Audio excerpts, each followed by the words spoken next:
I'm Ramona Hall, 30 years old, and I thought this Thanksgiving would be a chance to reconnect with my family at my sister's house in Raleigh, North Carolina. I drove 2 hours with a bottle of wine and homemade pumpkin bread, hoping for warmth and laughter. But the moment I sat down at the dinner table, my sister's voice cut through the chatter. "Oh, we didn't make a plate for you. There's not enough food." Her dog, a yapping little thing, was already scarfing down seconds from a fancy bowl. My parents didn't bat an eye, just kept passing the mashed potatoes. The air felt heavy, their eyes avoiding mine. I didn't argue, I didn't yell. I just stood up, grabbed my wine and bread, and walked out the door, my heart pounding. By the time I got to my car, my phone was buzzing with texts from the family group chat. "You're so selfish," one read. "You ruined Thanksgiving," said another. I didn't respond. I wasn't starting drama. I was done being their doormat. And what I found out later, it made my blood boil. But that's not the half of it. Have you ever been turned away and abandoned by your own family? Leave a comment and share how it felt. You won't believe what they did next. And sometimes the truth is even more painful than we could ever imagine. The 2-hour drive to Raleigh wasn't easy, but I still hoped for a peaceful evening. For years, I have always been the one my family pushed aside. My sister Tracy always had a knack for making me feel like I didn't matter. 2 years ago, she asked to borrow $700 for a car repair. I sent the money thinking it was what sisters do. She never paid it back. And when I asked my parents, Mom and Dad told me to let it go. Family doesn't keep score. Mom said, her voice sharp. Dad just nodded, like always siding with Tracy. That moment stung, but I brushed it off, hoping things would change. This Thanksgiving, I wanted to try again. I spent hours picking out gifts. A bottle of Merlot, Tracy's favorite, and a tray of pumpkin bread I baked from scratch, hoping it would spark some warmth. I imagined us laughing, sharing stories, maybe feeling like a real family for once. I pulled into Tracy's driveway in Raleigh, my hands gripping the gifts, my heart heavy with hope. When I knocked, Tracy opened the door, her face blank like I was an inconvenience. "Hey," she muttered, barely glancing at me, then turned back to Mom and Dad, who were already chatting about her latest work project. I stepped inside the house filled with their voices, none directed at me. Tracy's husband, Shane, was sprawled on the couch, scrolling his phone, not bothering to look up. I stood there holding the wine and bread, feeling like I'd walked into a party I wasn't invited to. I tried to shake off the cold welcome, telling myself it was just a moment. I set the gifts on the kitchen counter, hoping they'd notice. Tracy glanced at the wine, said nice, then went back to talking about her new promotion. Mom and Dad didn't even see the bread. They were too busy asking Tracy about her sales numbers. I tried to join in mentioning my own job, but Tracy cut me off to brag about her dog's new groomer. Mom laughed, saying how clever that dog was, while Dad asked about its training. I stood by the counter. My words, ignored my presence, barely registered. Shane stayed glued to his phone, chuckling at Tracy's stories, not once looking my way. It was like I was a ghost unseen in their perfect little world. When dinner was served, things got worse. The table was set with turkey stuffing and all the fixings, but there was no plate for me. I looked at Tracy, waiting for an explanation. "Oh, we didn't make a plate for you," she said, her tone flat. "There's not enough food." I stared stunned as she scooped a second helping onto a fancy bowl for her yapping dog who was already licking its chops from the first round. Mom and Dad didn't blink. They just passed the gravy, their eyes fixed on Tracy. My chest tightened, but I didn't say a word. I stood up, grabbed my wine and bread from the counter, and walked out the door, my hands shaking. I didn't yell or argue. I just left the weight of their indifference pressing down on me. By the time I reached my car, my phone was buzzing. I checked the family group chat. "You're so rude," Tracy's message read. "You ruined Thanksgiving." Mom wrote her words sharp. Dad chimed in. "Why can't you just be grateful?" I sat there staring at the screen, my heart pounding. They thought I was the problem, like I'd done something wrong by refusing to be invisible. I didn't respond. I wasn't starting drama. I just couldn't take it anymore. That night, I drove home, the gifts still in my back seat, my mind racing with everything I'd let slide for years. Something in me shifted. I wasn't going to let them walk all over me anymore. The morning after I opened my banking app out of habit, something felt off, like an itch I couldn't ignore. I scrolled through my account, expecting to see my usual balance rent groceries, the occasional coffee, but then a string of charges stopped me cold. A $180 purchase at a Raleigh boutique, a $120 concert ticket, another $250 at a high-end department store. My fingers froze on the screen, my breath shallow. These weren't my transactions. They were linked to a joint account I'd set up with Tracy years ago, back when she swore she needed help with urgent expenses. I'd believed her, even after she never paid back the $700 I lent her. Now, staring at those numbers, I felt a wave of disbelief crash over me. I dug into the statements, my eyes scanning every line. The charges went back 6 months. $200 for designer jeans, $150 for a spa treatment, $300 for a wine club subscription. Over $2,000 in total spent on things Tracy flaunted, while I scraped by. Each entry was a stab proof she'd been dipping into my money like it was hers. I remembered her polished nails at dinner, her new boots the way she bragged about her great deals. My stomach twisted, not just at the betrayal, but at how careless she was with it. She didn't even try to hide it, just assumed I'd never check. Mom and Dad had pushed me to open that account, saying Tracy needed a safety net. They never asked how it was used, never cared what it cost me. Their faces flashed in my mind, smiling at her stories, blind to her greed. I kept scrolling the numbers piling up. A $90 dinner at a fancy restaurant, a $75 makeup palette. Every charge felt personal, like Tracy was laughing at me behind my back. I'd been working overtime to cover my bills while she treated herself to concerts and clothes with my money. The realization hit hard. This wasn't a mistake. She knew exactly what she was doing. I thought about all the times I'd let her slide, telling myself, family comes first. But this wasn't family. This was theft. My hands shook as I opened the transaction details, seeing her name tied to every withdrawal. She had linked her card to the account, making it easy to spend without a word to me. The audacity of it burned through my shock, leaving raw anger in its place. I grabbed my phone and called the bank, my voice tight but controlled. I need to close a joint account, I said, reading off the number. The agent hesitated, asking if both parties agreed. I'm the primary holder, I cut in. Close it now. She walked me through the steps, her tone professional but cautious warning about shared access. I didn't care. I confirmed my identity, answered her questions, and within 15 minutes, the account was gone. A small part of me felt lighter, like I'd cut a chain that had been dragging me down. That account was my last tie to Tracy's endless demands, and I was done letting her bleed me dry. I sat back staring at the confirmation email from the bank. Closing the account wasn't just about money. It was about taking back control. For years, I'd let Tracy and my parents walk over me, always giving in to keep the peace. But seeing those charges, knowing she'd spent thousands without a shred of guilt, changed something in me. I wasn't just angry. I was done. Done with her entitlement. Done with Mom and Dad's excuses for her. I didn't send a text or call to confront her. I didn't need to. The closed account said everything. Tracy could keep her new wardrobe and concert memories. I was building a life where I didn't have to pay for her lies. A few days later, I received a strange email from work. It came from an anonymous account of the subject line blank, but the words inside were sharp. Everyone knows you're too stingy to care about family. My stomach dropped as I read it, sitting at my desk, the office hum fading around me. The email didn't name names, but I knew who was behind it. Tracy had a history of twisting things to make me look bad, and this felt like her handiwork. I closed the email, my hands cold, and tried to focus on my work, but the accusation clung to me like a stain I couldn't scrub off.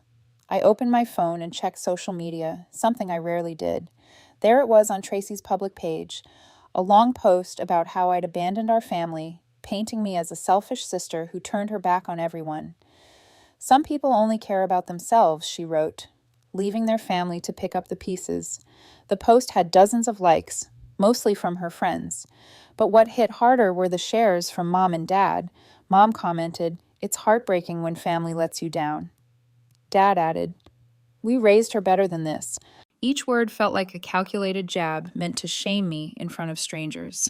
I scrolled through the comments, seeing people I didn't know piling on, calling me ungrateful, cold, even cruel. My chest tightened, not from sadness, but from a growing resolve to fight back. I forwarded the email to my personal account, saving it as evidence. Then I took screenshots of Tracy's post and my parents' comments, my fingers moving fast like I was building a case. I didn't know what I'd do with it yet, but I wasn't going to let them rewrite my story. That evening, I met my friend Ian at a coffee shop in Raleigh. I'd known Ian since college, and he'd always been the one to call things as he saw them. I showed him the post, my voice steady but low. "They're saying I abandoned them," I said, sliding my phone across the table. Ian read it, his brow furrowing, then leaned back. "This is retaliation," he said plainly. "You cut off their access to your money, and now they're trying to hurt you." He pointed at the screen. "This post, that email, it's a coordinated attack. They're mad you stood up for yourself." Ian's words hit like a spark. I hadn't told him about the joint account, but he'd pieced it together from the post's bitter tone. He leaned forward, his voice firm. "You need to protect yourself. Save everything. Texts, emails, those bank statements you mentioned. Don't engage with them online. They want you to react to look like the bad guy." I nodded his advice, grounding me. Ian wasn't just guessing. He'd seen how Tracy twisted things before, like when she blamed me for missing her birthday when I was stuck working overtime. He'd always been the one to remind me I wasn't crazy for feeling used. Back home, I pulled up every piece of evidence I could find. I saved the anonymous email, noting its timestamp and the generic domain it came from. I downloaded the bank statements from the joint account, highlighting every charge Tracy made. I went through old texts, finding messages where Tracy promised to repay me, her words empty. Even then, I organized everything into a folder on my laptop, each file a brick in the wall I was building. It wasn't just about protecting myself, it was about proving I wasn't the villain they wanted everyone to see. Tracy's post kept spreading her friends, adding more comments, their words sharp but vague, like they'd been fed half-truths. Mom shared the post again, her caption, a plea for family unity that felt like a slap. Dad's silence after his first comment was just as loud. He'd always backed Tracy, even when it meant ignoring me. I didn't respond online, didn't call them, didn't give them the fight they wanted. Instead, I kept building my case, my resolve hardening with every screenshot. Ian texted me later that night. "Stay strong. They're trying to break you, but you are smarter than that." His words were a lifeline, pulling me back from the edge of doubt. I sat at my kitchen table staring at the folder of evidence. This wasn't just about a post or an email. It was about years of being pushed aside, expected to take it with a smile. Tracy thought she could shame me into submission, and Mom and Dad were happy to help. But I wasn't the same person who'd let them walk over me. I wasn't going to let their lies define me. I closed my laptop, feeling a quiet strength settle in. Whatever they threw at me next, I'd be ready. 1 week later, Shane showed up at my doorstep. I opened the door, startled to see him standing there, his face weary hands stuffed in his jacket pockets. "Can we talk?" he asked, his voice low, almost hesitant. I nodded, stepping aside, my guard up. Shane had always been a shadow in Tracy's orbit, silent when she dismissed me, but something about his expression told me this wasn't a casual visit. We sat at my kitchen table, the air heavy with unspoken tension. I weighted my fingers, tracing the edge of a coffee mug, unsure what he wanted. "I owe you an apology," Shane started, his eyes fixed on the table. "I should have spoken up sooner. I saw how Tracy treated you, and I just let it happen." His words caught me off guard, a flicker of relief cutting through my weariness. He leaned forward, his voice steady but strained. "I didn't realize how bad it was until recently. Tracy and your parents, they had a plan. They wanted to pressure you into keeping the money flowing, to guilt you into thinking you owed them." My jaw tightened, a mix of validation and anger rising in my chest. I'd suspected Tracy's motives, but hearing it laid bare felt like a punch I hadn't braced for. Shane ran a hand through his hair, his expression darkening. "They'd sit around talking about how to bring you back in line. Tracy said you'd cave if they pushed hard enough, made you feel like the bad guy. Your mom and dad agreed, said you needed to learn your place." He paused, shaking his head. I heard them plotting after you left their house, figuring out ways to make you feel responsible for their problems. It was all about control. I sat back, my mind racing. Their words, their actions, it all clicked into place. A calculated effort to keep me under their thumb. The weight of it settled in heavy, but clarifying. I'm done with her, Shane said suddenly, his voice firm. I'm filing for divorce. I can't live with someone who manipulates people like that, who lies to everyone, including me. He looked at me, his eyes raw with conviction. Tracy's not who I thought she was. She's been playing this game for years, and I'm sick of her hypocrisy. His words hung in the air, a line drawn between the life he'd known and the one he was choosing. I didn't know what to say, but a part of me respected his resolve, a mirror to the boundary I'd been building myself. I took a deep breath, my voice steady. I'm done with them too. Tracy, Mom, Dad, I'm cutting them off for good. No calls, no texts, nothing. Shane nodded like he'd expected it. You're doing the right thing, he said. They don't deserve you.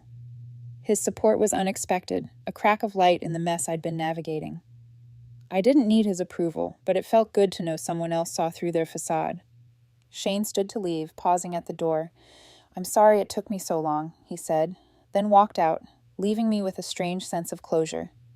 Later that day, I called Ian. He'd been my rock through this, and I needed to hear his voice. Shane came by. I told him, explaining everything. Ian listened his silence, thoughtful, then said, You're stronger than they think. They tried to break you, but you're still standing. His words hit deep, a reminder that I wasn't alone. Keep your head up, he added. You're building a life they can't touch. I hung up, feeling a quiet strength take root. Tracy and my parents could scheme all they wanted. I was done playing their game. I blocked their numbers, deleted their contacts, and felt the chains of their expectations fall away. This wasn't just about protecting myself. It was about choosing who I wanted to be. A few days later, I decided to expose the truth. I sat at my desk. My laptop opened the folder of evidence I'd been compiling glowing on the screen. It wasn't just about clearing my name. It was about ending the lies Tracy had spun for years. I pulled together every piece of proof bank statement showing her unauthorized charges, $180 for a boutique dress, $120 for concert tickets, $250 for department store purchases, and old texts where she promised to repay me, each one a hollow excuse. I organized them into a clear, concise email attaching screenshots for clarity. My hands were steady, but a fire burned in my chest, a mix of determination and defiance. I sent the email to a select group mutual friends who'd seen Tracy's public accusations, a few of her coworkers, whose names I knew from her stories, and a local Raleigh community group we were both part of. The message was simple. I'm setting the record straight. This is what really happened. I didn't embellish or plead. I let the evidence speak. The bank statement showed her spending the texts revealed her lies, and a timeline laid out how she'd used me while painting herself as the victim. I hit send, my pulse steady, knowing there was no turning back. Within hours, the community group exploded with reactions. People I barely knew posted comments stunned by Tracy's actions. This is disgusting, one wrote. Using your sister's money like that? Another called out Mom and Dad for enabling her. Your parents knew and did nothing that's shameful. The backlash was swift, a wave of disapproval that spread through Raleigh's tight-knit circles. Tracy's friends who'd once cheered her online went silent. A former coworker messaged me privately. I had no idea she was like this. I'm sorry. Mom and Dad's reputations took a hit too. Neighbors who'd seen their supportive comments on Tracy's post now questioned their judgment. The truth had shifted the narrative, and I felt a surge of empowerment, like I'd reclaimed a piece of myself. I wasn't done. I contacted a lawyer, a woman named Karen, who Ian recommended for her no-nonsense approach. I met her at her office in downtown Raleigh, bringing my folder of evidence. I want them to stop. I told her my voice firm. No more harassment, no more lies. Karen reviewed the documents, her eyes sharp as she nodded. This is solid, she said. We'll draft a cease and desist letter. Make it clear you're serious. She outlined the process. The letter would demand Tracy stop spreading falsehoods and contacting me with a warning of legal action if she didn't comply. I left her office feeling unburdened, like I'd handed over a weight I'd carried too long. Ian was with me every step of the way. He'd called right after I sent the email, his voice warm but steady. "You did the right thing," he said. "They can't hide from this." When I told him about the lawyer, he offered to join me for the meeting, but I wanted to face it alone. Still, his support was a lifeline. "You're not just fighting for yourself," he told me over coffee later that week. "You're showing them you're done being their pawn." His words fueled me, a reminder that I was building a life free from their control. The lawyer sent the cease and desist letter to Tracy's address with copies to Mom and Dad. It was formal, direct listing their actions, Tracy's financial abuse, their coordinated efforts to defame me, and demanding they cease all contact. Karen warned me they might lash out, but the community's reaction had already shifted the tide. Tracy's online presence went quiet, her posts hidden or deleted.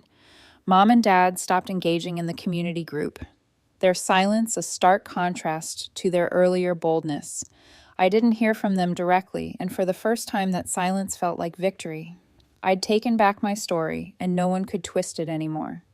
1 month later, Tracy sent me a long email, but I knew her true colors too well by now. The subject line read, "I'm sorry." But the words inside were a tangled mess of excuses and blame. She wrote about how hurt she felt by my actions, claiming I'd misunderstood her intentions and pushed her into a corner. "You forced my hand," she typed, as if her lies were my fault. I skimmed the rest, catching phrases like, "Family should stick together, and you've always been too sensitive." It was the same old script, half apologies laced with accusations designed to make me second guess myself. I deleted it without a reply, my heart calm but firm. My phone buzzed with texts from Mom and Dad, their messages echoing Tracy's tone. Mom's was long-winded. "We're struggling, and you've turned your back on us." Dad's was, "Kurt, you need to help your family." Their words carried a familiar weight, a demand for me to fix their problems. I didn't respond. I swiped the notifications away, their pleasing, into the digital void. I'd spent years bending to their guilt trips, but now I saw them for what they were, empty attempts to pull me back into their control. My focus was elsewhere, on the life I was building without their shadows. Word spread in Raleigh about their downfall. Friends who'd seen my evidence shared stories of Tracy's unpaid debts, her habit of borrowing without repaying. A neighbor posted in the community group about Mom and Dad dodging bills, their polished image crumbling. Local shop owners whispered about bounced checks and ignored invoices. The community that once admired them now kept their distance. Their trust eroded by the truth I'd exposed. Tracy's social media went silent, her usual stream of curated posts replaced by absence. Mom and Dad withdrew too, their names fading from local events. Their financial struggles were their own making, and I felt no obligation to bail them out. I leaned on Ian more than ever. We met at a quiet diner where he listened as I vented about the emails and texts. "They're desperate," he said, stirring his coffee. "They're losing control, and they hate it." His voice was steady, a reminder that I wasn't alone. Ian had a knack for cutting through the noise, helping me see the bigger picture. "You're free now," he told me. "Focus on what's next." We spent hours sketching out plans. My career goals, a trip I'd always wanted to take, a new apartment closer to work. His encouragement wasn't just words. It was a push to believe in myself, to trust the path I was carving. I sat in my apartment that night, the city's hum outside my window. For the first time in years, I felt unshackled, like I could breathe without the weight of their expectations. Tracy's email, Mom and Dad's texts, they were noise, not truth. I didn't need their approval or their apologies. My life was mine now, built on my terms, with Ian's steady presence reminding me I was enough. I closed my laptop, a smile tugging at my lips. Freedom wasn't just an idea. It was real, and I was living it. 2 months later, I stood in a small room wearing a simple wedding dress. The soft fabric brushed my skin as I adjusted my veil, my reflection steady in the mirror. The venue, a cozy garden in Raleigh, buzzed with the quiet laughter of close friends, their voices a warm hum outside. Ian waited out there, his calm presence, a promise of the life we were building. This wasn't just a wedding.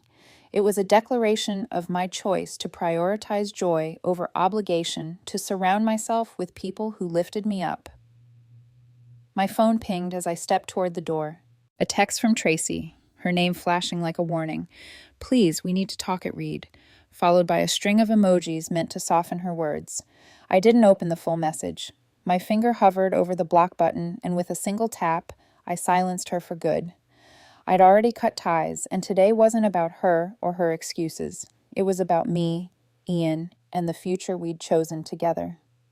I slipped the phone into a drawer, leaving her words behind like dust swept away. Raleigh's whispers about Tracy, Mom, and Dad hadn't stopped. Their financial troubles had deepened. Creditors calling utilities cut off their once shiny reputation, now tarnished. The community group posted updates. Tracy's car repossessed Mom and Dad's house facing foreclosure. Neighbors who'd once invited them to barbecues now crossed the street to avoid them. Their isolation was complete, a consequence of their own actions. I didn't revel in their downfall, but I felt no guilt either. They'd built their cage, and I was done holding the key.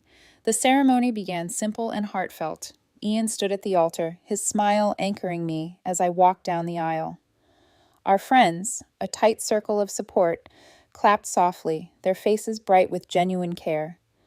We exchanged vows, promising trust, respect, and a shared journey. When Ian slipped the ring onto my finger, a wave of peace washed over me, clean and unburdened. This was my family now, not one bound by blood, but by choice. The reception was small, with string lights and a playlist we'd curated together, laughter filling the air as we danced. Later, as we sat under the stars, Ian squeezed my hand. "You're glowing," he said, his voice soft but sure. "This is what you deserve."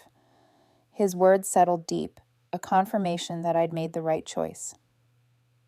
We talked about our plans, a quiet honeymoon, a new project at work, a home we'd make ours. Every word felt like a brick, laid in a foundation stronger than anything I'd known. I was free, not just from Tracy and my parents, but from the weight of their expectations. Looking back, I saw the lesson clearly. Family isn't a debt you owe, no matter how much they demand. Self-respect, the kind I'd fought for, was worth more than their approval. I'd spent years trying to please them, only to learn their love came with strings. Cutting those strings wasn't easy, but it gave me this, a life built on truth with Ian by my side. As the night ended, I leaned into him, my heart full. I wasn't just a bride, I was myself, whole and unbroken.